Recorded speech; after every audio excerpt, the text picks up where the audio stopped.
ఈరోజు దాదాపుగా అవే అంశాలు మళ్ళీ ఒకసారి పార్లమెంటు నియోజకవర్గాల సమీక్షా సమావేశాలు ఈరోజు ఆదిలాబాద్ పార్లమెంట్ నుంచి ప్రారంభిస్తే దాదాపుగా అదే అంశాలు మళ్ళీ మా పార్టీ నాయకులు కార్యకర్తలు సుదీర్ఘంగా జరిగిన ఈ సమావేశంలో వారు మళ్ళీ ఒకసారి తమ అభిప్రాయాలను నిక్కచ్చిగా కుండబద్దలు కొట్టినట్టుగా నిర్మోహమాటంగా మా అందరి దృష్టికి తీసుకొని రావడం జరిగింది. అందరన్న మాట ఏమంటే గ్రామాల్లో అనుకుంటా ఉన్నారు బీఆర్ఎస్ ఓడిపోతుంది అనుకోలేదు, కేసీఆర్ గారు సీఎంగా దిగిపోతారనే మాట అసలు అనుకోలేదు, పోతే గీతే మా ఎమ్మెల్యేగా ఓడిపోతారేమో కానీ కేసీఆర్ గారు ముఖ్యమంత్రిగా ఉండరు అని మేము కలలో కూడా అనుకోలేదు అనే మాట, అయ్యో ఇట్లా జరిగింది అనే ఒక భావన.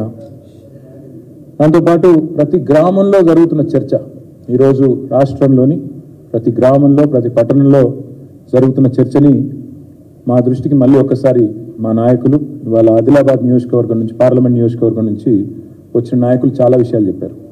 అందులో సరే సహజంగానే గతంలో ప్రభుత్వంలో ఉన్నప్పుడు మేము తీసుకొచ్చిన కొన్ని కార్యక్రమాల్లో పెట్టిన కొన్ని పథకాల్లో ఉండే కొన్ని సవరణలు చేస్తే బాగుండేది, కొన్ని లోటుపాట్లు ఉండే వాటిని కూడా సవరించుంటే బాగుండేది అనే అభిప్రాయాన్ని కూడా చాలా నిక్కచ్చిగా చెప్పడం జరిగింది. దాదాపుగా ఈరోజు మేము 11:30-12 ప్రారంభిస్తే ఇప్పుడు దాదాపుగా 5:30-6 గంటల వరకు మధ్యలో భోజన విరామం ఒక అర్ధగంట 40 నిమిషాలు తీసేస్తే చాలా డీటెయిల్డ్గా సమావేశం జరిగింది. వచ్చిన నాయకులు కూడా చాలామంది పార్టీ ఆవిర్భావం నుంచి ఉన్న వాళ్ళు చాలామంది పెద్దలు చాలా విషయాలు చాలా నిక్కచ్చిగా చెప్పినారు. వారందరికీ కూడా నా ధన్యవాదాలు. ఈరోజు వారు చెప్పిన ప్రతి మాట వారి మాటగా మేము అనుకోవడం లేదు. ఇవాళ వారు చెప్పిన ప్రతి మాట ప్రజల నుండి వస్తున్న ఒక గొంతుగా, ప్రజల వైపు నుండి వస్తున్న ఒక అభిప్రాయంగానే మేము పరిగణిస్తూ ఉన్నాం. 10 ఏళ్ల పాలన మీద జరిగిన అభివృద్ధి మీద ఎవరు కాదనలేని కళ్ళకు కొట్టొచ్చినట్టు కనబడుతున్న వైనాన్ని అందరూ కూడా ప్రస్తావించారు. అన్న అభివృద్ధి విషయంలో ఎలాంటి కంప్లైంట్ లేదు, కరెంటు విషయంలో కంప్లైంట్ లేదు, నీరు విషయంలో కంప్లైంట్ లేదు, తాగునీరు ఇచ్చిన విషయంలో కంప్లైంట్ లేదు, రోడ్లు వేసిన విషయంలో ఎవరు కూడా ఏలెత్తి చూపలేదు, జిల్లాకు మెడికల్ కాలేజ్ పెట్టిన దానిలో కూడా మరి దాని మీద ఎవరో ఏలెత్తి చూపలేదు, ఆసుపత్రులు పెట్టినారు, బాగా చేశారు, ఈ కంప్లైంట్లు ఏమీ లేవు. కానీ కొన్ని విషయాలు, ఎందుకంటే మనం ఓడిపోయింది కూడా కేవలం 1.85% తేడాతోనే ఓడిపోయినాము, ఒక 5 లక్షల ఓట్లతో ఓడిపోయినాము. కొన్ని చిన్న చిన్న లోటుపాట్లు సవరించుకుంటే బాగుండేది అనే మాట చెప్పారు. అందులో ఉదాహరణకి ఎప్పటికప్పుడు మా మీద జరిగిన దుష్ప్రచారాన్ని సరిగా ఖండించలేదు, పార్టీ నిర్మాణం మీద ఇంకా కొద్దిగా దృష్టి పెట్టింటే బాగుండేది, గత 10 ఏళ్ళు పార్టీ నిర్మాణాన్ని కూడా ఇంకా కొంత సుదృఢం చేసింటే బాగుండేది, కార్యకర్తల్లో ఆ నిస్తేజం ఉండేది కాదు అనే మాట కూడా చాలా నిక్కచ్చిగా వారు చెప్పారు. అవతల వాళ్ళు చెప్పిన అబద్ధాలు, ఇంటికో ఉద్యోగం ఇస్తాము అని మేము అన్నట్టు అనని మాటను అన్నట్టు వారు ఉద్యోగం ఇస్తాము ఇంటికో ఉద్యోగం ఇస్తామన్నారు అని చెప్పి వారు చేసిన ప్రచారాన్ని మేము సరైన సమయంలో ఖండించలేదనే మాటను, లేదా భారతదేశంలోనే అత్యధికంగా ప్రభుత్వ ఉద్యోగాల నియామకాలు చేసి కూడా దాన్ని సమర్థవంతంగా చెప్పుకోలేకపోయినాము, సోషల్ మీడియాలో ఇంకా బాగా చెప్పిండాల్సింది అనే మాట కానీ, ఈ ప్రాపగాండా వల్ల కొంత యూత్ ప్రభావితమైంది, దూరమైంది మనకి అనే మాట కానీ, భారతదేశంలోనే అత్యధికంగా ప్రభుత్వ ఉద్యోగులకు జీతాలు ఇచ్చి ఆ విషయాన్ని కూడా వాళ్ళలో రిజిస్టర్ చేయడంలో చిన్న చిన్న లోటుపాట్లుంటే వాటిని కూడా సరిగ్గా మనం అడ్రస్ చేయలేకపోయినామనే మాటని, ఇక తర్వాత సహజంగా ఇంకా కొన్ని ఇతర అంశాలు కూడా పార్టీ సంస్థాగత నిర్మాణం గురించి కూడా వారు చెప్పారు. అయితే వారు చెప్పిన అల్టిమేట్ పాయింట్ ఏమిటిది అంటే తెలంగాణలో అభివృద్ధి జరిగింది అనే విషయంలో ఎలాంటి రెండో అభిప్రాయం ప్రజల్లో లేదు, పార్టీ కార్యకర్తల్లో లేదు. కానీ చిన్న చిన్న లోపాలు సవరించుకుంటే బాగుండేదేమో అనే మాటను వారు చెప్పడం జరిగింది. దాంతోపాటు ఇంకొక మాట కూడా వారు చెప్పినారు, ఆల్రెడీ కేసీఆర్ గారు ముఖ్యమంత్రిగా లేరు అనే మాట చాలామంది ఇవాళ ఇతర పార్టీలకు ఓటేసిన వాళ్ళని కూడా, కాంగ్రెస్ బీజేపీలకు ఓటేసిన వాళ్ళ ప్రజల్లో కూడా ఒక రకమైన దానివల్ల అయ్యో ఇట్లా జరుగుతుంది అనుకోలేదు, మేము మా దగ్గర ఉండే లోకల్ అభ్యర్థి మీదనో ఇంకోరి మీద కొంత వ్యతిరేకతతో ఓటేసినాం కానీ కేసీఆర్ గారు ముఖ్యమంత్రిగా లేరు అనే మాటని జీర్ణించుకోలేకపోతున్నారనే మాట కూడా మా నాయకులు కార్యకర్తలు ఈరోజు అందరూ కూడా చెప్పడం జరిగింది. అందువల్లే ఇవాళ ఇంకొక మాట కూడా విశ్లేషించుకున్నాము, ఒక్కొక్కటి తెప్పిస్తారు కాంగ్రెస్ గారు. ఇంకొక మాట కూడా ఇక్కడ చెప్పాలా, మేము ఒకవైపేమో మాకు సంబంధించి ఏమేమి చిన్న చిన్న కరెక్షన్స్ చేసుకోవాలి ఆ విషయంలో కూడా మాట్లాడుకున్నాం. దాంతోపాటు మా మీద జరిగిన దుష్ప్రచారం, మా మీద జరిగిన మరి విష ప్రచారం, ప్రాపగాండా, ఫేక్ ప్రాపగాండా ఏదైతే జరిగిందో దాని విషయంలో కూడా చాలా తీవ్రమైన చర్చ జరిగింది. దాంతోపాటు ఇవాళ వచ్చిన ప్రతి కార్యకర్తకి ఈ పుస్తకం కూడా అందజేసినాం. కాంగ్రెస్ పార్టీ ఇచ్చింది మొన్న ఎన్నికల్లో 1-2 కాదు, సరిగ్గా 420 వాగ్దానాలు తెలంగాణ ప్రజలకు వాళ్ళు ఇచ్చింది, 420 హామీలు.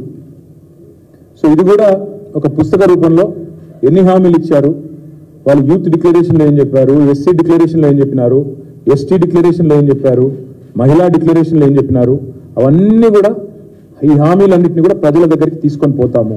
6 గ్యారెంటీలే కాదు, 420 హామీలు ఇచ్చి ఏ రకంగా ప్రజలను మరి ఒక రకమైన వాతావరణ నిర్మాణం చేసి ఒక రకమైన మరి లేని వాతావరణాన్ని కృత్రిమమైన ఒక అనుకూలతను సానుకూలతను సృష్టించుకొని పోయినారో దాన్ని కూడా తప్పకుండా మరి ప్రజల దగ్గరికి తీసుకొని పోవాలి. కాబట్టి ఇది అందరికీ కూడా మా కార్యకర్తలకి ఇది ఇంటింటికి చేరే విధంగా ఈ పుస్తకాన్ని కూడా తీసుకొని పోతాం. అదేవిధంగా మాకు ఇంకా కొన్ని విషయాలు కూడా చెప్పారు. నియోజకవర్గాల వారీగా ఈరోజు పార్లమెంటు నియోజకవర్గాల వారీగా ఇక్కడ సమీక్ష సమావేశాలు ప్రతి నియోజకవర్గం నుండి ఒక 70-75 మంది ముఖ్యులు, మొత్తం కలిపితే పార్లమెంట్కి 500 మంది ముఖ్యులతో 500 నుంచి 600 మంది ముఖ్యులతో ఇక్కడ సమావేశాలు జరుగుతున్నాయి. తదనంతరం ఫాలో అప్గా మరి ఎందుకంటే ఈ సమావేశాలు 17 నియోజకవర్గాల్లో కూడా జరుగుతాయి కాబట్టి రాబోయే సంక్రాంతి తర్వాత కూడా ఇంకా ఒక 4-5 రోజులు ఈ మీటింగ్లు కొనసాగుతాయి. తదనంతరం క్షేత్రస్థాయిలో నియోజకవర్గాల వారీగా కూడా విస్తృత స్థాయి కార్యకర్తల సమావేశాలు కూడా పార్లమెంటు ఎన్నికలకు సంబంధించి సన్నాహక సమావేశాలు కూడా పెట్టుకుంటాం. దాంతోపాటు అక్కడక్కడ కాంగ్రెస్ పార్టీ ఇవాళ కొత్త ఆగడాలకు పాల్పడుతూ ఉంది. తుంగతుర్తిలో మా నాయకుల మీద ఇప్పుడు 2 సార్లు దాడులు జరిగినాయి. జగదీశ్వర్ రెడ్డి గారు మాజీ మంత్రి గారు, అదేవిధంగా అక్కడ మాజీ ఎమ్మెల్యే కిషోర్ గారు సూర్యాపేట హాస్పిటల్ కూడా ఇవాళ పోయినారు. అక్కడ మా నాయకుడు మహేష్ మీద జరిగిన దాడిని ఖండించి అక్కడ వారికి ధైర్యం చెప్పి వారికి అండగా నిలబడ్డారు. కానీ రాబోయే రోజుల్లో నిర్ణయం తీసుకున్నాం, తప్పకుండా పార్టీ రాష్ట్ర నాయకత్వం కూడా ఎక్కడ ఇట్లాంటి కార్యక్రమం జరిగినా అందరం కూడా అక్కడికి వెళ్తాం. అందరం కూడా మా కార్యకర్తలకి ధైర్యం చెప్పే విధంగా, అదేవిధంగా అవతల వాళ్ళు చేసే దుర్మార్గాలను ప్రజల్లో ఎండగట్టే విధంగా ప్రజాస్వామికంగానే తప్పకుండా ఎదుర్కొంటామని చెప్పి కూడా నేను మీకు విజ్ఞప్తి చేస్తా ఉన్నా. దాంతోపాటు ఇవాళ నిజానికి మా వాళ్ళు ఎవ్వరు కూడా మేము అనుకున్నాను, నేను వ్యక్తిగతంగా అనుకున్నాను మా వాళ్ళు ఏమైనా కొద్దిగా డిమారలైజ్ అయినారేమో అని. కానీ చూస్తే మాత్రం చాలా ఉత్సాహంగా ఉన్నారు. వాళ్ళు చెప్తున్న మాట మాకు తప్పకుండా పార్లమెంట్లో బ్రహ్మాండమైన ఫలితాలు వస్తాయి. ఎందుకంటే స్వల్పమైన మరి తేడా వచ్చింది తప్ప ఏమీ లేదు. కొన్ని చోట్ల ఉదాహరణకు ఆదిలాబాద్ పార్లమెంట్లో ఒక 2-3 బీజేపీ అభ్యర్థులు ఎవరైతే గెలిచినారో వాళ్ళు ఇదివరకు 4 సార్లు ఓడిపోయినారు. వాళ్ళ మీద ఆసానుభూతి కూడా కొంత పనిచేసినట్టుంది. దాంతోపాటు కొంత అక్కడక్కడ మరి మేము ఊహించని కొన్ని కారణాల వల్ల కూడా అనుకోకుండా కొంత నష్టం జరిగింది. ఆ విషయాన్ని కూడా ఈరోజు మా నాయకులు మా దృష్టికి కూడా తీసుకుని వచ్చినారు. ఆ విషయంలో కూడా తప్పకుండా కొన్ని మార్పులు చేర్పులు కూడా చేసుకుంటాం. అయితే ప్రధానంగా ఇవాళ చర్చించిన మాట ఏంది అంటే, అంశం ఏంది అంటే, మొత్తం 5 గంటల 6 గంటల మీటింగ్లో ప్రధానంగా మేము అందరం కూడా మాట్లాడుకున్నది నాయకులు అందరం కూడా ఏమంటే, అసలు బీఆర్ఎస్ ఎంపీలను ఎందుకు గెలిపించాలి ప్రజలు, ఏ కారణం చేత బీఆర్ఎస్ ఎంపీలకు ఓటేయాలి, ఎందుకు గెలిపించాలి. బీఆర్ఎస్ ఎంపీలను ఎందుకు గెలిపించాలి అంటే, తెలంగాణ బలం, తెలంగాణ గలం, తెలంగాణ దళం పార్లమెంట్లో ఉండాలి అంటే, తెలంగాణ అన్న మాట అక్కడ ధైర్యంగా ఉచ్చరించబడాలి అంటే, తెలంగాణ ప్రయోజనాల కోసం రాజీ లేకుండా కొట్లాడాలి అంటే, తెలంగాణ ప్రయోజనాల కోసం పేగులు దిగేదాకా అవసరమైతే నిలబడాలి అంటే, కలబడాలి అంటే ప్రభుత్వంతో, కేంద్ర ప్రభుత్వంతో అది సాధ్యమయ్యేది కేవలం ఒక బీఆర్ఎస్కే తప్ప కాంగ్రెస్ పార్టీకో బీజేపీకో ఎంత మాత్రం కూడా కాదు. తెలంగాణ ప్రయోజనాలకు శ్రీరామ రక్ష బీఆర్ఎస్, తెలంగాణ ప్రయోజనాలకు ఏకైక ప్రతినిధి బీఆర్ఎస్. ఈ విషయంలో ఎవరికి రెండో అభిప్రాయం కూడా ఉండాల్సిన అవసరం లేదు. ఎందుకంటే గత 10 సంవత్సరాల మా కార్యాచరణ చూస్తే పార్లమెంటులో తెలంగాణ అనే మాట ప్రతిధ్వనించింది ప్రతి సందర్భంలో అంటే దానికి కారణం మా ఎంపీలు, మా బీఆర్ఎస్ నాయకులు. ఢిల్లీలో తెలంగాణ వాయిస్ అంటే బీఆర్ఎస్ అనే మాట అందరికీ తెలుసు. ఇవాళ కాంగ్రెస్ కానీ బీజేపీ కానీ మరి అన్ని రాష్ట్రాల్లో ఇది ఒక రాష్ట్రంగా చూస్తాయి, కానీ మాకు ఇది ఎపి సెంటర్. మేము కూడా ఇతర రాష్ట్రాలకు విస్తరించాలనే ఆకాంక్ష ఉన్నప్పటికీ మాకు మా న్యూక్లియస్, మా ప్రధాన కేంద్రము, అల్టిమేట్గా హైదరాబాద్, అల్టిమేట్గా తెలంగాణ. కాబట్టి మా మెయిన్ ఎజెండానే మాకు తెలంగాణ. కాబట్టి తెలంగాణ కోసం, తెలంగాణ సమస్యలపైన, తెలంగాణ వాటాలపైన, తెలంగాణ హక్కుల కోసం ప్రత్యేకంగా పోరాడగలిగేది, బలంగా కృషి చేయగలిగేది ఒక బీఆర్ఎస్ మాత్రమే అనే మాటను అందుకే అంటా ఉన్నా. తెలంగాణ గలం, తెలంగాణ బలం, తెలంగాణ దళం బీఆర్ఎస్. అందుకే పార్లమెంటులో తప్పకుండా ప్రశ్నించాలన్నా, ఏ అంశాన్ని లేవనెత్తాలన్నా కేవలం అది చేయగలిగేది, పోరాడగలిగేది ఒక బీఆర్ఎస్ మాత్రమే అనే మాటను కూడా నేను రాష్ట్ర ప్రజలకు కూడా విజ్ఞప్తి చేస్తా ఉన్నా. ప్రతి రాష్ట్రానికి భారతదేశంలో ఒక ప్రత్యేకమైన రాజకీయ అస్తిత్వం ఉంటుంది. ప్రతి పార్టీకి ఒక ప్రత్యేకమైన అస్తిత్వం కూడా ఉంటుంది. ఆ రాష్ట్రానికి గుర్తింపును, గౌరవాన్ని తెచ్చే ఒక లీడర్ ప్రతి రాష్ట్రానికి కూడా ఉంటారు. సొంత బలంతో, గట్టి గలంతో మాట్లాడే సత్తా ఉన్న నాయకులు భారతదేశంలో ప్రతి రాష్ట్రంలో ఉన్నారు. అట్లా ఉన్నప్పుడే ఆ రాష్ట్రానికి విలువ ఉంటుంది. ఉదాహరణకి బెంగాల్ అనగానే మనకు గుర్తొచ్చేది ఎవరు? మమతా బెనర్జీ గారు. బెంగాల్కి భేటీ అనగానే ఇవాళ మమతా బెనర్జీ గారు, దీదీగా పిలువబడే మమతా బెనర్జీ గారే గుర్తొస్తారు. తమిళనాడు అనగానే గుర్తొచ్చేది ఇవాళ ఒక డిఎంకే, ఒక స్టాలిన్ గారు, లేదా అన్నా డిఎంకే పార్టీ గుర్తొస్తుంది.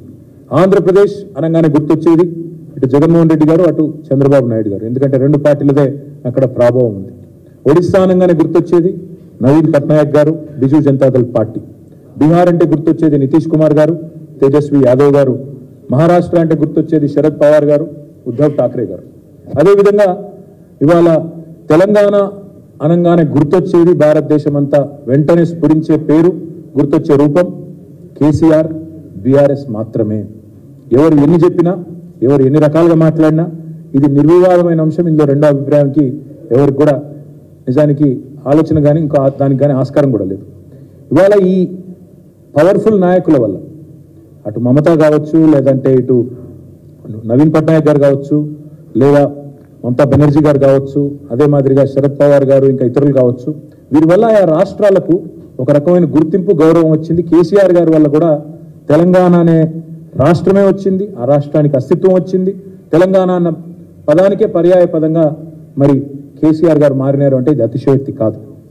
అందుకే తెలంగాణ కోసం ఆనాడు 32 రాజకీయ పార్టీలను ఒప్పించిన, దేశ రాజకీయ వ్యవస్థను ఒప్పించిన, పార్లమెంటులో ఇక ప్రతి ఒక్కరిని కింది స్థాయి 4th క్లాస్ ఎంప్లాయీ నుంచి ప్రధానమంత్రి దాకా అందరినీ కలిసి మరి ఆనాడు ఈయనను చూడంగానే మాకు తెలంగాణ గుర్తొస్తుంది అనే విధంగా కేసీఆర్ గారు ఎక్కని కడపలేదు, మొక్కని బండలేదు అన్నట్టు ఆనాడు విస్తృతంగా ఢిల్లీలో మరి ఆ రోజు చేసిన ప్రయత్నం వల్లనే రాష్ట్రం సాకారమైన విషయాన్ని కూడా నేను గుర్తు చేస్తా ఉన్నాను. అసెంబ్లీలో తెలంగాణ అన్న పదాన్నే నిషేధించబడే స్థాయి నుంచి ఇవాళ తెలంగాణ అసెంబ్లీలోనే మరి తెలంగాణ వాళ్ళు స్వయం పాలనలో నిలిచి ఉన్నారు అంటే ఇవాళ దానికి కారణమైంది కేసీఆర్ గారి రాజకీయ చాతుర్యం, బీఆర్ఎస్ పార్టీ యొక్క ప్రయత్నం అనే మాట కూడా నేను గుర్తు చేస్తా ఉన్నాను. ఎన్టీఆర్ గారి పేరు చెప్తే ఎట్లా అయితే తెలుగు వారు గుర్తొస్తారో, కేసీఆర్ గారి పేరు చెప్పగానే తెలంగాణ అని స్ఫురించడం కూడా అంతే న్యాచురల్. అంతే దేశవ్యాప్తంగా కూడా కేసీఆర్ అంటే తెలంగాణ, తెలంగాణ అంటే కేసీఆర్ అనే స్థాయికి మరి పేరు సంపాదించుకున్నాం. అందుకే మేము అనేది తెలంగాణ గలం, తెలంగాణ దళం, తెలంగాణ బలం బీఆర్ఎస్, కేసీఆర్. అందుకే ఆ కేసీఆర్ దండు రేపు ఢిల్లీలో ఉంటేనే, పార్లమెంట్లో ఉంటేనే తెలంగాణ రాష్ట్ర ప్రయోజనాలు పరిరక్షించబడతాయి. సమయము, సందర్భం వచ్చినప్పుడల్లా, అవసరం వచ్చినప్పుడల్లా పార్లమెంటులో గలం విప్పాలి, తెలంగాణ బలంగా కనబడాలి అంటే తప్పకుండా బీఆర్ఎస్ ఉండి తీరాలి. ఈ విషయాన్ని దయచేసి ప్రజలు గుర్తించాలని నేను కోరుతా ఉన్నా. సందర్భాలు వస్తాయి. గతంలో 7 మండలాలను ఆనాడు కేంద్ర ప్రభుత్వం మనకు ఇష్టం లేకపోయినా గుంజుకున్నప్పుడు, హైకోర్టు విభజన తెలంగాణ కోసం ప్రత్యేకంగా హైకోర్టు ఏర్పాటు చేయాలనేది జాప్యం చేసినప్పుడు, కాజీపేట కోచ్ ఫ్యాక్టరీ కానీ, బయ్యారం ఉక్కు కర్మాగారం కానీ బలి చేసినప్పుడు, పునర్విభజన చట్టంలో ఇచ్చిన హామీలను ఆనాడు నిలబెట్టుకున్నప్పుడు, కృష్ణా జలాల్లో వాటాలు తేల్చినప్పుడు, పాలమూరు రంగారెడ్డి ఎత్తిపోతల పథకానికి జాతీయ హోదా ఇవ్వకుండా ఎగ్గొట్టినప్పుడు పార్లమెంట్లో నిలబడ్డది, కలబడ్డది. ఆనాడు గొంతు విప్పి ఆనాడు మొత్తం దేశం మన వైపు తిరిగి చూసే విధంగా చేసింది కేవలం కేసీఆర్ గారి ఎంపీలు, మా బీఆర్ఎస్ ఎంపీలు తప్ప ఇంకో పార్టీ కాదు. పార్లమెంటును స్తంభింపజేసింది బీఆర్ఎస్ఏ. ఇట్లా ఎన్నో సమస్యల మీద తెలంగాణకు సంబంధించి పోరాటం చేసింది, నిర్విరామంగా కొట్లాడింది గత 10 ఏళ్లలో బీఆర్ఎస్ పార్టీ. మన రైతులు పండించిన వడ్లను కొనుగోలు చేయకుండా ఆనాడు వ్యవసాయ శాఖ మంత్రిగా నిరంజన్ రెడ్డి గారు, తర్వాత వారితో పాటు మేమందరం పోయి ఢిల్లీలో ఆడికి పోయినప్పుడు మమ్మల్ని అవమానిస్తే నూకలు తినడం నేర్పించండి మీ వాళ్ళకని చెప్తే పిడికిలి బిగించి తెలంగాణ రైతుల పక్షాన అన్నాడు ఢిల్లీ వేదికగా జంతర్ మంతర్లో అదేవిధంగా తెలంగాణ భవన్లో ధర్నా చేసి మొత్తం దేశం దృష్టిని మన వైపు తిప్పింది బీఆర్ఎస్ మాత్రమే, కేసీఆర్ మాత్రమే. మోటార్లకు మీటర్లు పెట్టాలి అని మెడ మీద కత్తి పెడితే దేశంలోని అన్ని రాష్ట్రాలు ఒప్పుకున్నా మేము మాత్రం పెట్టం, రైతుల పక్షాననే నిలబడతాం అని తెగేసి చెప్పిన ఒకే ఒక్క నాయకుడు కేసీఆర్ గారు, ఒకే ఒక్క పార్టీ బీఆర్ఎస్. అందుకే బీఆర్ఎస్ ఎంపీలు ఢిల్లీలో ఉండాలి, పార్లమెంట్లో ఉండాలి. సింగరేణిని వేలం వేస్తాం, ప్రైవేటు పరం చేస్తాం, సింగరేణిని కూలబెడతాం, అమ్మేస్తాం అని చెప్పి కేంద్ర ప్రభుత్వం తెగించినప్పుడు మనకు బొగ్గు బ్లాక్లు ఇవ్వకుండా ఆక్షన్లో పెడితే అడ్డుకున్న ఒకే ఒక్క పార్టీ, గొంతు విప్పిన ఒకే ఒక్క పార్టీ, గర్జించిన ఒకే ఒక్క పార్టీ బీఆర్ఎస్ మాత్రమే, గర్జించిన నాయకుడు కేసీఆర్ గారు మాత్రమే అనే మాట నేను మీకు విజ్ఞప్తి చేస్తా ఉన్నా. ఇట్లా ఎన్నో సందర్భాలు, అది రాష్ట్రం యొక్క నీటి వాటాలు కావచ్చు, రాష్ట్రం యొక్క వనరులు కావచ్చు, రాష్ట్రంలో ఉండే మరి ఇచ్చిన హామీలు కావచ్చు, వీటన్నింటి విషయంలో మనం బలంగా మాట్లాడాలి, మన గలం విప్పాలి అంటే అది కాంగ్రెస్ బీజేపీల వల్ల కాదు. ఎందుకంటే వాళ్ళు జాతీయ పార్టీలుగా సహజంగానే వాళ్ళకి ఎట్టుంటుందంటే ప్రత్యేకంగా వాళ్ళకి తెలంగాణ మీద ప్రేమ ఉండదు. పార్లమెంట్లో ప్రత్యేకంగా ఎన్నడన్నా రాహుల్ గాంధీ ఒక్కరోజన్న రాహుల్ గాంధీ లేదా తెలంగాణ కాంగ్రెస్ ఎంపీలు ఒక్క పూటనన్న తెలంగాణ గురించి మాట్లాడిన పరిస్థితి ఉన్నదా? ఎప్పుడన్నా ఉంటే ఇంకా కేసీఆర్ గారిని బద్నాం చేయాలనే ప్రయత్నం, తెలంగాణను చిన్నగా చేసి చూపెట్టాలనే ప్రయత్నమే చేసిండ్రు తప్ప రద్దు చేసిన ఐటీఐఆర్ గురించి ప్రశ్నించలేదు, తెలంగాణకు న్యాయబద్ధంగా రావాల్సిన హక్కుల గురించి మాట్లాడలేదు, తెలంగాణకు ఇవి కావాలి అవి రావాలి అని ఎన్నడన్నా రాహుల్ గాంధీ కానీ నరేంద్ర మోడీ గారు కానీ మాట్లాడినరా? ఒక్కసారి గుర్తు తెచ్చుకోండి. పార్లమెంట్లో బీఆర్ఎస్ ఎంపీల దళం లేకపోతే, తెలంగాణ పార్టీకి బలం లేకపోతే తెలంగాణ పలుకుబడి ఢిల్లీలో పడిపోదా? దయచేసి ఆలోచించండి.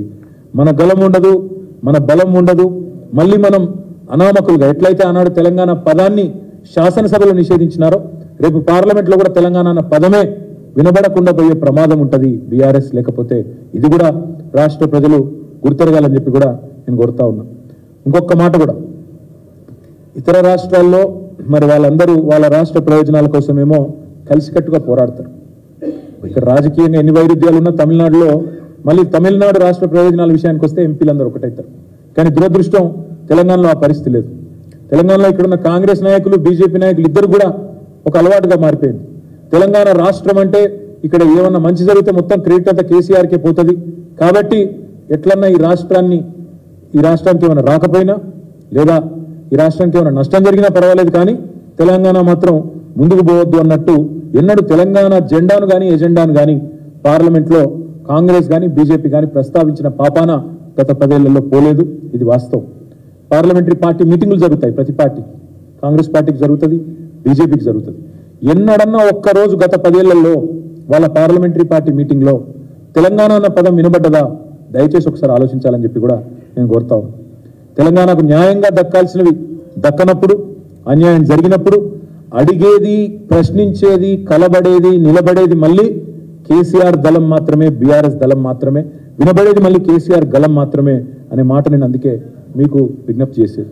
రేపు బీఆర్ఎస్ ఎంపీలు ఉండకపోతే పార్లమెంట్లో తెలంగాణ అన్న పదమే మాయమయ్యే ప్రమాదం ఉన్నది. దయచేసి గుర్తుంచుకోవాలని చెప్పి కూడా నేను కోరుతా ఉన్నా. కేంద్ర ప్రభుత్వాలు మీకు తెలుసు, ఇప్పుడు మీరు గమనిస్తూ ఉంటే ఒక విచిత్రమైన పరిస్థితి రాష్ట్రంలో.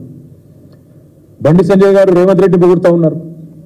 ఇద్దరు మరి ఏదో అండర్స్టాండింగ్ వచ్చినట్టే ఉన్నారు. మళ్ళీ చూస్తుంటే గతంలో కరీంనగర్, నిజామాబాద్ ఎన్నికల్లో ఎట్లయితే అంతర్గతంగా కలిసికట్టుగా పనిచేసినారో మళ్ళీ చూస్తుంటే ఏదో అంతర్గతమైన ఒక అండర్స్టాండింగ్ వచ్చినట్టే కనబడతా ఉంది. అందుకే మేము అనేది వాళ్ళ ప్రయోజనాల కోసం ఎంతకన్నా పోతారు.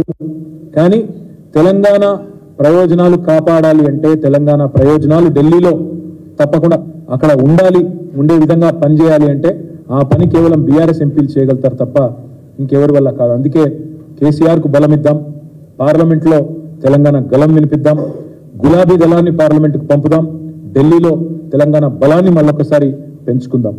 అదేవిధంగా తెలంగాణ అస్తిత్వాన్ని కూడా, గౌరవాన్ని కూడా కాపాడాలి అంటే తప్పకుండా మరి ప్రజలకు నేను విజ్ఞప్తి చేస్తా ఉన్నా. మొన్న జరిగింది సరే, అక్కడ చిన్న కారణాలు అవన్నీ కూడా సమీక్షించుకుంటున్నాం. ఏవైతే మార్పులు చేర్పులు పార్టీ చేసుకోవాలో అవన్నీ కూడా చేసుకుంటాం.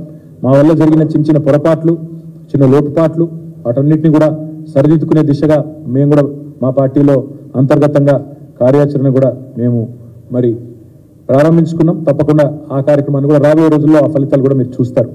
కానీ ఇక్కడ తెలంగాణలో ఒక విచిత్రమైన పరిస్థితి. గత నెల రోజులుగా కొత్త ప్రభుత్వం ఏదైతే వచ్చిందో మరి అధికారం కోసమేమో అడ్డగోలుగా హామీలు ఇచ్చినారు. నోటికొచ్చిన హామీలు 420 హామీలు, 1-2 కాదు, 420 420 హామీలు, బ్రహ్మాండమైన హామీలు, 1-2 కాదు ఇచ్చి ఆల్రెడీ ఎత్తగొట్టే పని మొదలు పెట్టినారు. మీరు చూస్తూ ఉన్నారు. ఎన్నికల వాగ్దానాలను నీటిలో కలపడానికి శ్వేతపత్రాల పేట డైవర్షన్ డ్రామాలు, ల్యాండ్ క్రూజర్లు అని చెప్పి ఒక కథలు పుట్టించి అదేదో కేసీఆర్ గారు సొంతానికి కొనుక్కొని దాచిపెట్టినట్టు ప్రభుత్వానికి, ఇక్కడ ఉండే పనిచేసే మంత్రులకి, ఇక్కడ ఉండే వారి భద్రత కోసం తెచ్చి విజయవాడలో వాటికి బుల్లెట్ ప్రూఫ్ అద్దాలు దొడికిచ్చి దానికి పంపితే అదేదో విజయవాడలో దాచిపెట్టిండు అని మాట సిల్లిగా మాట్లాడడం. ఇంత దిగజారుడు రాజకీయాలు ఏవైతున్నాయో ఇవన్నీ ప్రజలు గమనిస్తూ ఉన్నారు. ఇవి కేవలం వాళ్ళు ఇచ్చిన 420 హామీలను ఎగేసేటందుకే ఈ డైవర్షన్ డ్రామాలు ఆడుతున్నారని తెలంగాణ ప్రజలు పూర్తి స్థాయిలో ఇవాళ అభిప్రాయం కూడా వస్తూ ఉన్నారు. నిజానికి తెలంగాణ రాష్ట్రం సాధించిన విజయాలన్నింటినీ వైఫల్యాలుగా చిత్రీకరించి కాళేశ్వరం లాంటి ప్రాజెక్టుని కూడా బదనాం చేసే ఒక చిల్లర ప్రయత్నం 2 జాతీయ పార్టీలు కూడా చేస్తూ ఉన్నాయి. ఇవాళ కాళేశ్వరం లాంటి ప్రాజెక్టు ద్వారా సాగులోకి వచ్చిన ఆయకట్టును కానీ, తెలంగాణ రాష్ట్రంలో ఇబ్బడి ముబ్బడిగా పెరిగిన వ్యవసాయ ఉత్పత్తులను కానీ, జరిగిన వ్యవసాయ విస్తరణను కానీ ఇవేవి జరగనట్టు, ఇదేదో అభూత కల్పన అన్నట్టు, పోయిన యాసంగిలో 3.5 కోట్ల మెట్రిక్ టన్నుల వరిధాన్యం ఉత్పత్తి అయితే అది కూడా జరగలేదన్నట్టు ఏదైతే చిత్రీకరించే ప్రయత్నం చేస్తూ ఉన్నారో ఇది కేవలం కేసీఆర్ గారి మీద, బీఆర్ఎస్ మీద ఉన్న కోపాన్ని తెలంగాణ ఒక విఫల ప్రయోగంగా, విఫల రాష్ట్రంగా చిత్రీకరించే విధంగా మరి వాళ్ళు ఏదైతే ప్రయత్నం చేస్తూ ఉన్నారో ఇది రాష్ట్రానికి మంచిది కాదు. ఇలాంటి దివాలాకోరు రాజకీయం ఎవరికి కూడా మంచిది కాదు. వాస్తవం ఏంటి అంటే ఇవాళ దేశంలో దివాలా తీసిన కాంగ్రెస్ పార్టీ పొరపాటున ఇక్కడ వాళ్ళు ఇచ్చిన హామీలు నమ్మి ప్రజలు అధికారం ఇస్తే రాష్ట్రం దివాలా తీసిందని మాట్లాడుతుంది. దేశంలో దివాలా తీసిన పార్టీకి ఏదో అనుకోకుండా ఇవాళ అవకాశం వస్తే రాష్ట్రమే దివాలా తీసిందని చెప్పి దివాలాకోరు మాటలు మాట్లాడుతూ ఉన్నారు. ఇది మంచిది కాదు. అందుకే తెలంగాణ ప్రజల్ని కోరేది బీఆర్ఎస్ దళం ఉంటేనే, బీఆర్ఎస్ గలం ఉంటేనే తెలంగాణ ప్రయోజనాలు ఢిల్లీలో పరిరక్షించబడతాయి. కాంగ్రెస్ వాళ్ళకి అప్పచెప్తే అక్కడ ఉండే 50-60 మంది ఎంపీల్లో వీళ్ళు కూడా ఒకరో ఇద్దరు పోయి ఆడ కూర్చుంటారు. రాహుల్ గాంధీ సిట్ అంటే సిట్టు, స్టాండ్ అంటే స్టాండ్. వీళ్ళ వల్ల అయ్యేదేమి కాదు. ఏమి చేయడం చేతగాక ఎదుటివాడి మీద తప్పుని నెట్టి తప్పించుకుందామనే ఒక చిల్లర ఎత్తుగడ తప్ప ఇంకోటేమీ కాదు ఈ కాంగ్రెస్ చేస్తున్న ప్రయత్నాలు. అబద్ధాలు, అసత్యాలు, అర్ధసత్యాలు అన్నిటినీ పోగేసి అప్పులని, తప్పులని, ఆర్థిక స్థితి బాగలేదని, కరెంటు మీద, కాళేశ్వరం మీద పిచ్చి ప్రేలాపనలు వెళ్తా ఉన్నారు. ఏవైతే వెళ్తా ఉన్నారు ఇవన్నీ ప్రజల దృష్టికి కూడా వచ్చినాయి. ప్రజలు ఇవాళ మా కార్యకర్తలు చెప్తా ఉన్నారు, మా నాయకులు చెప్తా ఉన్నారు, సార్ చర్చ జరుగుతోంది, క్షేత్రంలో చర్చ జరుగుతోంది, 500 బోనస్ ఏమైంది అనే చర్చ ప్రారంభమైంది. కేసీఆర్ ఉన్నప్పుడు రైతు బంధు బ్రహ్మాండంగా పడుతుండే, వారం రోజుల లోపలనే పడుతుండే. ఇవాళ అతి లేదు గతి లేదు, ఇంతవరకు రైతు బంధు ఏమవుతుందో అడ్రస్ లేదు అనే మాట మాట్లాడుతూ ఉన్నారని చెప్పి మా కార్యకర్తలు, మా నాయకులే చెప్తా ఉన్నారు. కేసీఆర్ ఉన్నప్పుడు ప్రతిరోజు విడుదల చేస్తుండే, ఎంత పడ్డది ఈరోజు రైతు బంధు, ఎన్ని వందల ఎకరాలకు పడ్డది, ఇవాళ ఎన్ని లక్షల మంది రైతులకు పోయింది రైతు బంధు అని చెప్పి వారం రోజుల్లో కంప్లీట్ చేస్తుండే. వీళ్ళు వచ్చిన తర్వాత ఆ ముఖ్యమంత్రి గారు మాట్లాడే మాటలు వింటుంటే ప్రజలు నవ్వుకుంటున్నారు అనే మాట కూడా మా నాయకులు, కార్యకర్తలు చెప్తా ఉన్నారు. ఆయన ఎంత హాస్యాస్పదంగా మొన్న చెప్పినారో ఒక మా నాయకుడు వివరించి చెప్తా ఉండే. డిసెంబర్లో స్టార్ట్ అయ్యి మార్చి దాకా వేస్తుండే రైతు బంధు పోయిన ప్రభుత్వం అని రేవంత్ రెడ్డి చెప్తుంటే రైతులు నవ్వుకుంటున్నారు. ఎందుకంటే 12 సార్లు, ఒకసారి కాదు 2 సార్లు కాదు, 12 సార్లు వారం రోజుల్లోనే 7,000 కోట్లు జమ చేసిన నాయకుడు కేసీఆర్ గారు రైతుల ఖాతాల్లో. అట్లాంటి కేసీఆర్ గారి గురించి చిల్లరమల్లర మాటలు మాట్లాడితే ముఖ్యమంత్రి స్థాయి వ్యక్తి ప్రజలు ఏమనుకుంటారు, రైతులు నవ్వుకుంటారన్న సోయి లేకుండా మాట్లాడితే, ప్రజలకు వాస్తవాలు తెలుసు అన్న విషయాన్ని కూడా విస్మరిస్తే ఎట్లా అని చెప్పి మా నాయకులు, కార్యకర్తలు ఇవాళ ఆదిలాబాద్ నుంచి వచ్చిన వాళ్ళే ఈరోజు చెప్తా ఉన్నారు. సొంత రాష్ట్ర పరపతిని తగ్గించే విధంగా, ఇవాళ పలుకుబడిని పల్చన చేసే విధంగా వితండవాదాలు, వింత వాదనలు, పనికిమాలిన అంశాలు తెర మీదకి తీసుకొచ్చి అదేదో జరిగిపోయింది, తప్పు జరిగినట్టు ల్యాండ్ క్రూజర్లని పనికిమాలిన మాటలు మాట్లాడి ఇవాళ చేయాల్సినవి చేయకుండా తెలంగాణ బ్రాండ్ ఇమేజ్ ని దెబ్బతీసే ప్రయత్నం ఏదైతే కాంగ్రెస్ చేస్తున్నదో దాన్ని బట్టి అర్థం చేసుకోవచ్చు వాళ్ళ రాజకీయ ఆలోచన ఎంత వికృతమైందో.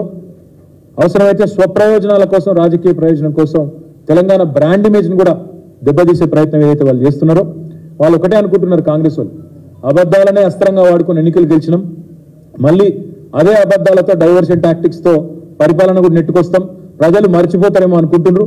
మేము మాత్రం మర్చిపోనీయం ప్రజలను. 100 రోజులు అన్నారు. మీరు 100 రోజుల్లో చేయకపోతే మిమ్మల్ని బొందబెట్టేది ఖాయమైన దిశగా తప్పకుండా ప్రజలను ఉద్రిక్తులు చేస్తాం. కౌంట్ డౌన్ ప్రారంభమైంది, 30 రోజులు అయిపోయింది, 70 రోజులు మిగిలింది. తప్పకుండా ఈ విషయంలో ప్రజల్ని తప్పకుండా చైతన్యవంతుల్ని చేస్తాం. ఒక అబద్ధాన్ని 100 సార్లు చెప్పి నిజమని తిమ్మిని బమ్మిని చేసే ప్రయత్నం ఏదైతే చేసి మరి ఫేక్ ప్రాపగండాతో సఫలమైనరో ఎలక్షన్లలో, దాని పరిపాలనలో కూడా ప్రయోగించే ప్రయత్నం చేస్తూ ఉన్నారు. తప్పకుండా దాన్ని తిప్పి కొడతాం. అందుకే మన ప్రజలకు ఇంకొకటి కూడా ఇవాళ మా కార్యకర్తలకు కూడా ఇచ్చాం. మేము చేసింది అప్పులు కాదు, మేము చేసింది అప్పులు కాదు, ఆస్తులు సృష్టించినాం. తెలంగాణ రాష్ట్రం కోసం 50 లక్షల కోట్ల పైచిలకు ఆస్తులు సృష్టించాం. ఏ రంగంలో ఏం చేసినామో చెప్పే స్వేదపత్రాన్ని కూడా మా ప్రతి నాయకుడికి, ప్రతి కార్యకర్త కూడా ఇస్తా ఉన్నాం. అద్భుతమైన ఆర్థిక సమృద్ధితో తెలంగాణను ఇవాళ అగ్రగామి రాష్ట్రంగా భారతదేశంలో నిలబెట్టిన దక్షత కేసీఆర్ నాయకత్వానిది. అవే వాస్తవాలను లెక్కలతో సహా అటు శాసనసభలో చెప్పినాం, ఇటు ప్రజాక్షేత్రంలో కూడా రేపటి రోజున చెప్తాం. పారే నీళ్లు సాక్ష్యం, తాగే నీళ్లు సాక్ష్యం, పండిన పంటలు సాక్ష్యం, కరెంటు వెలుగులు సాక్ష్యం. ఇవన్నీ కళ్ళెదురుగా కనబడుతున్న వాస్తవాలు కాదని నేను ప్రజలను అడుగుతా ఉన్నాను. అందుకే మనం చేసిన మంచి పనులు పల్లెల్లో, పట్టణాల్లో ఏవైతే కనబడుతున్నాయో వాటినే చూపెట్టి ప్రజలని ఓటు అడగండి, పార్లమెంట్లో తెలంగాణ గలం వినిపించే విధంగా తీర్పునివ్వండి అనే మాట కూడా చెప్తా ఉన్నాం. కాంగ్రెస్ చేసే గోబెల్స్ ప్రచారాన్ని తిప్పికొట్టి కాంగ్రెస్ ఇచ్చిన 420 హామీలను ప్రజల దృష్టికి కూడా తీసుకొని పోయే దిశగా మా కార్యకర్తల్ని, నాయకుల్ని ప్రతి శాసనసభ నియోజకవర్గంలో కార్యకర్తల సమావేశాలు పెడతాం, ప్రతి మండలంలో కూడా పెడతాం, పార్లమెంట్ సన్నాహక సమావేశాలు పెట్టుకుంటాం. కేవలం పార్లమెంట్కే కాదు, రాబోయే రోజుల్లో వచ్చే పంచాయతీ ఎన్నికలకు, మున్సిపల్ ఎన్నికలకు, జిల్లా పరిషత్ ఎన్నికలకు అన్నిటికి కూడా కార్యకర్తలను సన్నద్ధులను చేస్తూ ముందుకు పోతాం. తప్పకుండా ప్రజలకు అన్ని విషయాలు కూడా మళ్ళీ గుర్తు చేస్తాం. ఆనాడు ప్రతిపక్షంలో ఉన్నప్పుడు కాంగ్రెస్ పార్టీ కేసులు వేసి ప్రాజెక్టులకు అడ్డుకున్నదే వీళ్ళు. ఆనాడు 7 మండలాలు గుంజుకొని మరి లోయర్ సీలర్ ప్రాజెక్టును గుంజుకొని తెలంగాణ నోట్లో మట్టి కొడుతున్నప్పుడు ఈ కాంగ్రెస్ పార్టీ వ్యతిరేకించలేదు.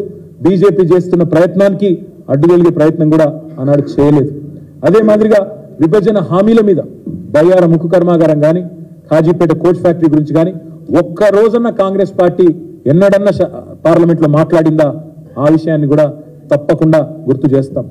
నీళ్ల వాటాలు తేల్చినప్పుడు, నిధులు ఇవ్వకుండా సతాయించినప్పుడు, కేంద్రం వివక్ష చూపుతున్నప్పుడు, మెడికల్ కాలేజీలు ఇవ్వకుండా, నర్సింగ్ కాలేజీలు ఇవ్వకుండా తప్పించుకున్నప్పుడు ఎన్నడన్నా బీజేపీ ఎంపీలు కానీ, కాంగ్రెస్ ఎంపీలు కానీ తెలంగాణ గురించి, జరుగుతున్న అన్యాయం గురించి ఎన్నడన్నా మాట్లాడినరా?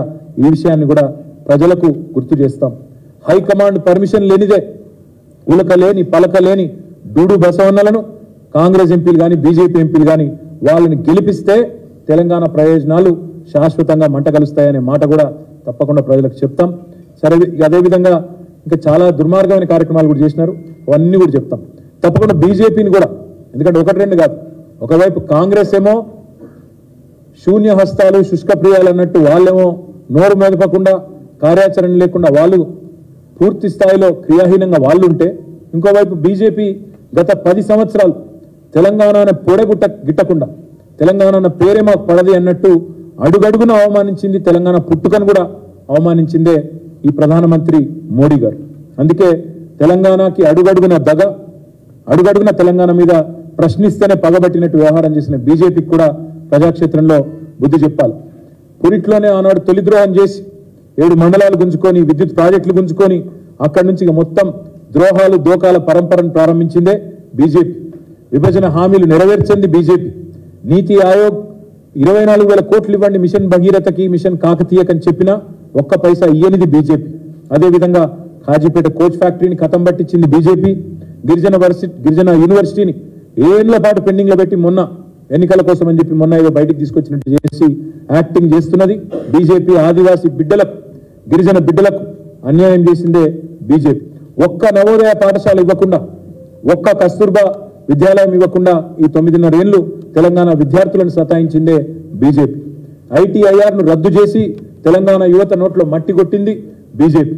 కృష్ణా జలాల్లో వాటా తేల్చకుండా, ఒక్క ప్రాజెక్టు జాతీయ హోదా ఇవ్వకుండా, కనీసం ట్రిబ్యునల్ కూడా నీటి వాటాల పంపిణీ తేల్చకుండా తెలంగాణ రైతుల నోట్లో మట్టి కొట్టింది బీజేపీ. జాతీయ హోదా ఇవ్వకుండా మట్టి కొట్టింది బీజేపీ. రైతుల మోటార్లకు మీటర్లు పెట్టాలని చెప్పి మెడ మీద కత్తి పెట్టిందే, తెలంగాణ రైతాంగం మీద పగబట్టిందే బీజేపీ. బొగ్గుబాయిల్ని వేలమేసి సిరివెలుగుల సింగరేణిని చీకట్లోకి నెట్టాలని ప్రయత్నం చేసిందే బీజేపీ. ఆదిలాబాద్లో సిమెంట్ కార్పొరేషన్ ఆఫ్ ఇండియాను తెరుస్తామని చెప్పి అమిత్ షా స్వయంగా వచ్చి నమ్మబలికి తుక్కు కింద అమ్మేసింది ఇదే బీజేపీ ప్రభుత్వం. వడ్లు కొనకుండా తిప్పలు పెట్టి నూకలు తినమని చెప్పి అవమానించింది బీజేపీ. ఇంకా చెప్పాలంటే చాలా ఉన్నాయి. హైదరాబాద్లో మెట్రోకు నయా పైసం సాయం చేయలేదు. 157 మెడికల్ కాలేజీలు దేశంలో ఇచ్చినా ఒక్కటి మనకి ఇవ్వలేదు. ఒక్క నవోదయ పాఠశాల ఇవ్వలేదు. ఇక అందుకే మేము చెప్పేది మత విద్వేషం తప్ప చేసిన మంచి పని ఒక్కటి కూడా లేదు. అందుకే మేము ఈ రాష్ట్ర ప్రజలని చేసే విజ్ఞప్తి ఒకటే, మోడీతో పోరాడాలంటే, మోడీతో ఢీ కొట్టాలంటే దమ్మున్న నాయకుడు కావాలి. ఆ నాయకుడు కేసీఆర్ గారు. మొత్తం దేశంలోని అన్ని పార్టీలు మరి మాట్లాడినప్పుడు కూడా ఆనాడు పౌరసత్వ సవరణ బిల్లును, సిటిజన్ అమెండ్మెంట్ యాక్ట్ను నిర్ద్వందంగా వ్యతిరేకించింది బీఆర్ఎస్. మొన్న యూనిఫామ్ సివిల్ కోడ్ అన్న ప్రస్తావన వస్తే పూర్తి స్థాయిలో దాన్ని తిరస్కరించింది బీఆర్ఎస్. మోడీ సర్కారు నల్ల చట్టాలు తెచ్చి వ్యవసాయానికి పూర్తి స్థాయి ఒక ద్రోహం చేసే ప్రయత్నం చేసి రైతుల మీద కత్తి పెడితే ఆనాడు ఆ 3 నల్ల చట్టాలను వ్యతిరేకిస్తూ పార్లమెంటులో ఓటు వేసింది బీఆర్ఎస్. ఎన్నో సందర్భాల్లో ఈ వికృత విద్వేష రాజకీయాలను, మతం పేరిట జరిగే ప్రయత్నాలను నిర్ద్వందంగా అడ్డుకున్నది బీఆర్ఎస్. మోడీని ఢీకొన్నది బీఆర్ఎస్. అందుకే తెలంగాణ ప్రజలకు మేము చేసే విజ్ఞప్తి, తెలంగాణ గలం, తెలంగాణ దళం, తెలంగాణ బలం కేసీఆర్ గారి టీం. అందుకే ఈ పార్టీ ఖచ్చితంగా ఎంపీలు అక్కడ ఉంటేనే మన ప్రయోజనాలు పరిరక్షించబడతాయి. 2 జాతీయ పార్టీలు కూడా అవసరమైతే కుమ్మక్కై రాజకీయం చేస్తాయి. అవసరమైతే అండర్స్టాండింగ్ కూడా వచ్చినా ఆశ్చర్యం లేదు. పోయినసారి కరీంనగర్లో, నిజామాబాద్లో ఇంకా చాలా చోట్ల ప్రయత్నాలు చేసినారు. ఈసారి కూడా నేను గుర్తు చేస్తా ఉన్నా మీకు, ఈసారి శాసనసభ ఎన్నికల్లో కూడా బీజేపీ అభ్యర్థులను ఓడగొట్టింది ఎవరండి? బండి సంజయ్ని ఓడించింది బీఆర్ఎస్ కాదా? అరవింద్ ధర్మపురిని ఓడించింది బీఆర్ఎస్ కాదా? రాజాసింగ్ను దాదాపు ఓడించినంత పనిచేసింది బీఆర్ఎస్ కాదా? ఈటెల రాజేందర్ గారిని ఓడించింది బీఆర్ఎస్ కాదా? ఎవరైతే బీజేపీ గట్టి నాయకులు అని చెప్పుకుంటూ ఉన్నారో, ఎవరైతే బీజేపీకి పెద్ద పెద్ద గండరగండలు అని చెప్పుకున్నారో, మా దెబ్బకు జడిసే కదా మొన్న కిషన్ రెడ్డి గారు పోటీ చేయాలి అంబర్పేట నుంచి. పోయినసారి ఆయన నొడగొట్టింది బీఆర్ఎస్ కాదా? ఈసారి తప్పించుకొని పారిపోలేదా కిషన్ రెడ్డి గారు? ఈసారి మీరు చూడండి, బలమైన బీజేపీ అభ్యర్థులను ఓడించింది ఎవరు? అందుకే మేము రాష్ట్ర ప్రజలకు విజ్ఞప్తి చేస్తా ఉన్నాం, బీజేపీని నిలువరించే శక్తి ఉన్నది కేవలం బీఆర్ఎస్కే, కాంగ్రెస్కి ఆ శక్తి లేదు. అందుకే మేము కోరేది, పార్లమెంట్లో కూడా తెలంగాణ వాణి ఉండాలి, బలం ఉండాలి, గలం ఉండాలంటే అది బీఆర్ఎస్ వల్ల అవుతుంది తప్ప ఇంకోటి వల్ల కాదు. ఈ మీటింగ్ ఈరోజు మొదటిది. ఈ మెటీరియల్ మేము ప్రతి నాయకుడికి ఇస్తాము, ప్రతి ప్రజలకు కూడా ఇది చేరవేస్తాం. మొత్తంగా చేరవేసి తప్పకుండా మరి ఈరోజు మొదటి సమావేశం, ఇంకా 16 సమావేశాలు ఉంటాయి. 16 రోజుల పాటు ఇవి కొనసాగుతాయి. సంపూర్ణంగా మొత్తం సమీక్ష అయిన తర్వాత, ఎందుకంటే ఇవాళ మొదటి రోజు వచ్చిన మా ఆదిలాబాద్ నాయకులందరూ కూడా మళ్ళీ తిరిగి పాపం వాళ్ళు బెజ్జూర్ దాకా, దహగాం దాకా, అక్కడ ఆదిలాబాదు బేలా దాకా, జైనత్ దాకా చాలా దూరం పోవాలి కాబట్టి 350 కిలోమీటర్లు పోవాలి కాబట్టి వారికి తొందరగా పంపించే ప్రయత్నం చేసినాం. రేపు కరీంనగర్ ఉంది. ఇంకా తదుపరి వరుసగా పార్లమెంట్ నియోజకవర్గాల వారీగా సమావేశాలు ఉన్నాయి. బహుశా జనవరి 22-23 తారీఖు వరకు ఈ సమీక్షా సమావేశాలు అయిపోతాయి. అయిపోయిన తర్వాత మా తదుపరి కార్యాచరణ మొత్తం, అంటే శాసనసభ నియోజకవర్గాల వారీగా సమావేశాలు ఎప్పుడు ఉంటాయి, అభ్యర్థుల ప్రకటన ఎప్పుడు ఉంటుంది, దానికి కేసీఆర్ గారు కూడా ఇప్పుడిప్పుడే కోలుకుంటా ఉన్నారు.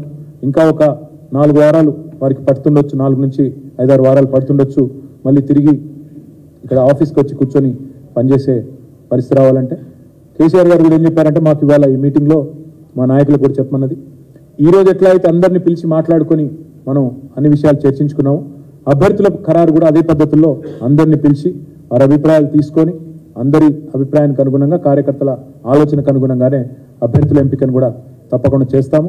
మాకైతే సంపూర్ణమైన విశ్వాసం ఉంది. ఎందుకంటే ఇప్పుడు మొన్న వచ్చిన ఓటు శాతం కూడా మీరు చూస్తే దాదాపు 37% పైనే వచ్చింది. ఇంకా అప్పటికిప్పటికి చూస్తే ఈ ప్రభుత్వానికి ఆల్రెడీ రాష్ట్రంలో వ్యతిరేకత పెరిగింది. మా నాయకులే చెప్తా ఉన్నారు, కార్యకర్తలు చెప్తా ఉన్నారు. ఆటో డ్రైవర్లు సమ్మెలు చేస్తున్నారు, బస్సులో మహిళలు కొట్టుకుంటా ఉన్నారు, రైతులు ఆల్రెడీ నిస్తేజంలో ఉన్నారు. రైతు బంధు ఎప్పుడు పడుతుందో ఏందో, బోనస్ లేదు, ఏం లేదు. ఆల్రెడీ రైతాంగంలో కూడా ఒక రకమైన నిరాశ ప్రారంభమైంది. కొత్తగా నాకు తెలిసి వీళ్ళకు పాజిటివ్గా ఒక కార్యక్రమం కూడా చేసిందేమీ లేదు. కాబట్టి మాకున్న విశ్వాసం ఏంటంటే, ఆల్రెడీ కేసీఆర్ గారు కూడా అయ్యో ఆయన ముఖ్యమంత్రి లేరు అనే భావన కూడా ప్రజల్లో ఉంది. కాబట్టి తప్పకుండా పార్లమెంట్లో మంచి ఫలితాలు వస్తాయి. తదనంతరం జరిగే పంచాయతీ ఎన్నికలు, లోకల్ బాడీ ఎలక్షన్స్లో కూడా మంచి ఫలితాలు సాధిస్తామనే విశ్వాసం ఉంది. మా కార్యాచరణ కొనసాగిస్తూ పార్లమెంట్ నియోజకవర్గాల సమీక్షలు కొనసాగిస్తూ ముందుకు పోతాం. మళ్ళొక్కసారి నేను చెప్పేది, తెలంగాణ బలం, తెలంగాణ గలం, తెలంగాణ దళం పార్లమెంట్లో ఉండాలంటే కేసీఆర్ గారి ఎంపీలు ఉండాలి, బీఆర్ఎస్ ఎంపీలు ఉండాలి. ఇది దయచేసి తెలంగాణ ప్రజలు అర్థం చేసుకుని రేపటి పార్లమెంట్ ఎన్నికల్లో మాకు మద్దతు ఇస్తారని చెప్పి ఆశిస్తూ మీకు కూడా అందరికీ ధన్యవాదాలు.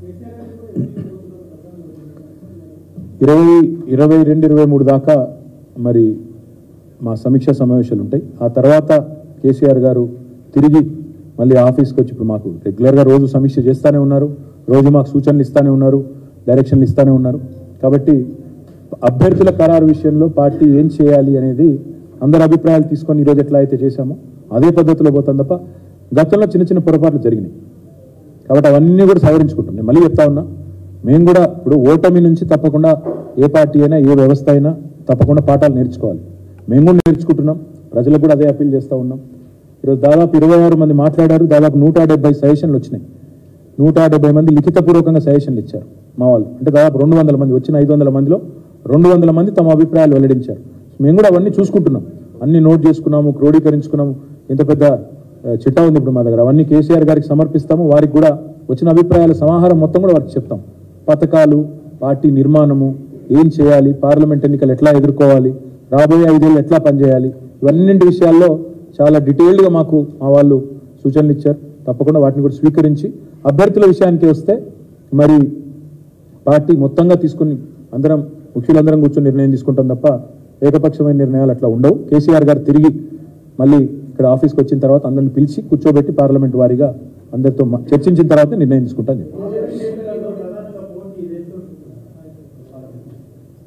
రెండు పార్టీలతో ఉంటుంది. ఎందుకంటే ఇప్పుడు మీరు చూసినట్టయితే ఆదిలాబాద్ పార్లమెంటే తీసుకుంటే సహజంగా 4 సీట్లు బీజేపీ గెలిచింది స్వల్ప తేడాతో. 3,000తో ఇప్పుడు నిజానికి చెప్పాలంటే బ్రదర్, ఇప్పుడు మీరు మంచి ప్రశ్న అడిగారు. మేము గెలిచింది 39. మొన్న శాసనసభ నియోజకవర్గ ఎన్నికలు తీసుకుంటే 119కి గాను మేము గెలిచింది 39, which is 1/3 of the entire state. మేము దాదాపు ఒక 10-11 సీట్లు 6,000 ఓట్ల లోపల పోయినాయి. 10-11 సీట్లు ఉన్నాయి. ఉదాహరణకు ఆదిలాబాద్లోనే తీసుకుంటే మాకు సిర్పూర్ సీటు పోయింది 3,000 ఓట్లతో, ఖానాపూర్ పోయింది 4,000 ఓట్లతో, ఆదిలాబాద్ పోయింది 6,000 ఓట్లతో. అంటే ఒక్క పార్లమెంట్లోనే 3 నియోజకవర్గాల్లో మాకు మరి చిన్న స్వల్ప తేడాతో పోయింది. కానీ మొత్తం 17 పార్లమెంట్ నియోజకవర్గాలు తీసుకుంటే మాకు మొత్తంగా చూస్తే 7 పార్లమెంట్ నియోజకవర్గాల్లో బీఆర్ఎస్ ఆధిక్యత ఉంది. మొత్తంగా చూసినట్టయితే 7 పార్లమెంట్, ఇప్పుడు ఆదిలాబాద్ పార్లమెంటే తీసుకుంటే దాదాపు 16-17 వేల లీడ్ ఉంది బీఆర్ఎస్కి మొత్తం మొన్నటి ఎన్నికల్లో ఓట్లు చూసుకుంటే. అట్లా మొత్తం 17లో 7 మాకు ఆధిక్యత కనబడతాం. 1-2 చోట్ల కొన్ని చోట్ల కాంగ్రెస్కు ఉన్నట్టుంది. ఓవరాల్గా చూసుకుంటే అందుకే ఒక్కో పార్లమెంట్లో పరిస్థితి ఒక్కోలాగా ఉండేటట్టుంది. కొన్ని చోట్ల కాంగ్రెస్తో పోటీ ఉండొచ్చు, కొన్ని చోట్ల బీజేపీతో ఉండొచ్చు. చూడాలి ఏం జరుగుతుందని చూడాలి. బీజేపీ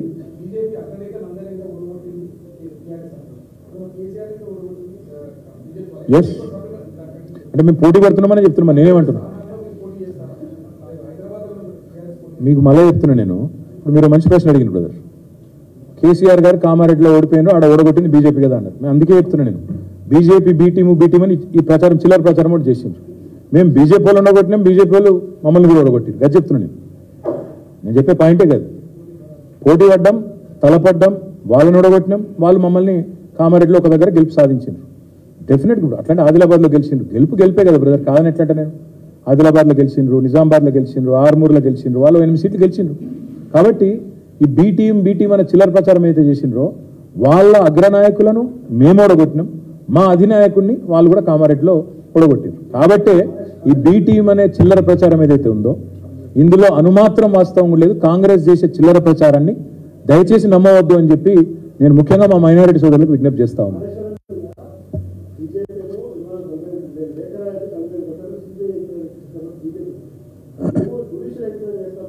బ్రదర్గా మేము శాసనసభలోనే డైరెక్ట్గా చెప్పినాం, సుమోటో చెప్పినాం. మమ్మల్ని ఎవరు అడగలేదు, మమ్మల్ని ఎవరు నిలదీయలేదు, మేమే చెప్పినాం.